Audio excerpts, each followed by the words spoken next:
اگر ہم چین کی بات کرتے ہیں، جس میں حالیہ اگر امریکہ نے کل ہی جس طرح سے اسٹیٹمنٹ دیا کہ وہ چین میں عوام کے پرامن احتجاج کے حق میں ہے اور اس کی حمایت کرتا ہے، چین کے مختلف شہروں میں لوگوں نے کووڈ-19 کی روک تھام کے لیے نافذ کی گئی پابندیوں کے خلاف احتجاج کیا ہے، جبکہ چینی پولیس نے ملک کے بڑے شہروں شنگھائی اور بیجنگ میں مظاہروں کے پیش نظر کئی مقامات پر سیکیورٹی سخت کر دی ہے۔ چین میں گزشتہ 5 دنوں کے دوران کووڈ کے نئے کیسز میں مسلسل اضافہ دیکھا گیا ہے۔ چین کے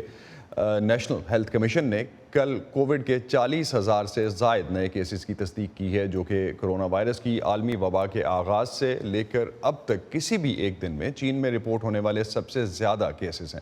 کووڈ-19 کی روک تھام کے لیے کئی شہروں میں لگائے جانے والے لاک ڈاؤنز پر 7 شہروں میں ہونے والے ان حکومت مخالف مظاہروں میں مظاہرین کی طرف سے صدر شی جن پنگ سے اپنے عہدے سے مستعفی ہونے کا مطالبہ بھی کیا گیا۔ صدر شی کی حکومت نے کووڈ کے پھیلاؤ کو روکنے کے لیے ملک میں سخت گیر پالیسی لاگو کر رکھی ہے، جس کے تحت لاک ڈاؤنز اور لوگوں کو گھروں تک محدود کر دیا گیا ہے۔ حکومت کی زیرو کووڈ پالیسی کی وجہ سے لوگوں کی مشکلات میں اضافہ ہو رہا ہے، لیکن حالیہ احتجاج کے بعد آج چینی حکومت کی طرف سے سخت گیر کووڈ پالیسی میں کچھ نرمی کرنے کی خبریں بھی آ رہی ہیں۔ صبا شاہ خان نے چین میں کووڈ کے بڑھتے ہوئے کیسز اور ان کی روک تھام کے لیے حکومتی اقدامات پر Yale Institute of Global Health کے ڈائریکٹر اور متعدی امراض کے ماہر ڈاکٹر سعد عمر سے بات کی۔ چین کی زیرو کووڈ پالیسی اور اس پر عوام میں پائی جانے والی بے چینی پر سوال کے جواب میں ڈاکٹر سعد نے کرکٹ سے ایک مثال دیتے ہوئے کہا کہ چین 8ویں 9ویں وکٹ کے لیے وہی اسٹریٹجی استعمال کر رہا ہے جو اوپنرز کے لیے کی تھی، اور یہ درست نہیں ہے۔ ان کو کرنا یہ چاہیے تھا کہ چلیں شروع میں لاک ڈاؤن کیا تھا تو وہ سمجھ آتی تھی، اس وقت وہ تیاری کرتے جس طرح انہوں نے کی تھی تھوڑا کہ ٹیسٹنگ اور ماسک ایٹسیٹرا، اور انہوں نے لاک ڈاؤن ریلیز بھی کیے ہیں، بٹ ابھی بھی وہ شہروں کو جب وبا ہوتی ہے تو فل لاک ڈاؤن کرتے ہیں، اور یہ ذہن میں رکھنا چاہیے کہ ان کی جو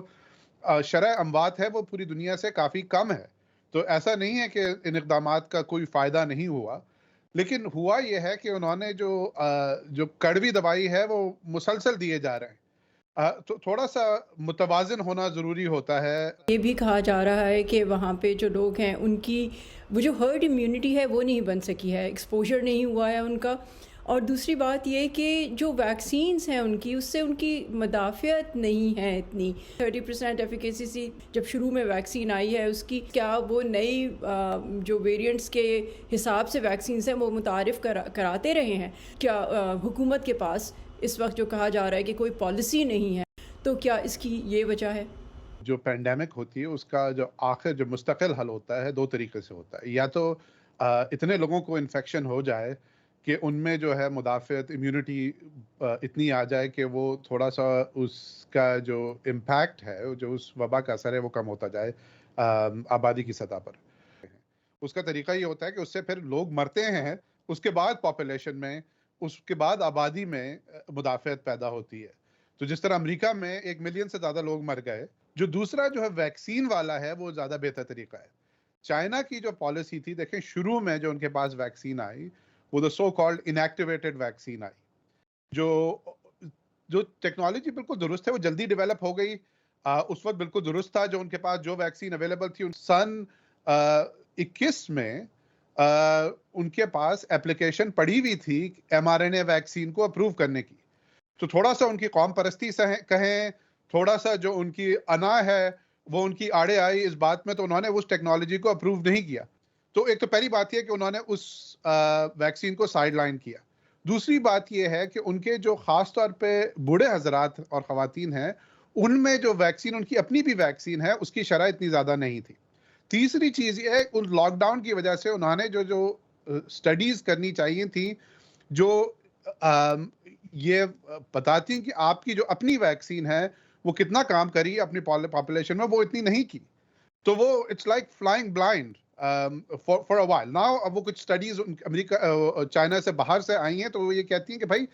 آپ کی وہ شروع میں صحیح تھی کہ جب آپ کے پاس کوئی چیز اور موجود نہیں تھی تو آپ کو زیادہ بہتر ویکسین یا زیادہ ڈوزز کی ضرورت تھی۔ تو ان ساری چیزوں کا جو ہے جو کہتے ہیں کہ پرفیکٹ سٹارم سامنے آ رہا ہے۔ تو کیا ہم یہ سمجھیں کہ احتیاط، ماسکنگ اور جو سوشل ڈسٹینسنگ ہے وہ اب لوگوں کو ترک کر دینی چاہیے، ورنہ اس کے نقصانات ہیں؟ کس حد تک محتاط ہونا اچھا ہے، اور محتاط اب ہونا چاہیے یا نہیں ہونا چاہیے؟ اس وقت میانہ روی جو ہے وہ بہترین حکمت عملی ہے. جب ماہرین کہتے ہیں کہ احتیاط کریں تو اس کا یہ مطلب نہیں ہے کہ زندگی چھوڑ دیں. زندگی جاری رکھیں, احتیاط کریں جہاں پہ بالکل ہائی رسک سچویشن ہے. پاکستان, بھارت, بنگلہ دیش اور کچھ کافی افریقہ کے ممالک میں فلو ویکسین اس وقت اتنی زیادہ نہیں ہے, لیکن جو لوگ حاصل کر سکتے ہیں فلو ویکسین, خاص طور پہ جو بوڑھے حضرات ہیں, ضعیف خواتین و حضرات ہیں, فلو ویکسین اگر اویلیبل ہے وہ لگوائیں, کیونکہ جیسے آپ کہہ رہی تھیں کہ اور وائرسز بھی آج کل پھیل رہے ہیں, خاص طور پر سردی کے موسم میں.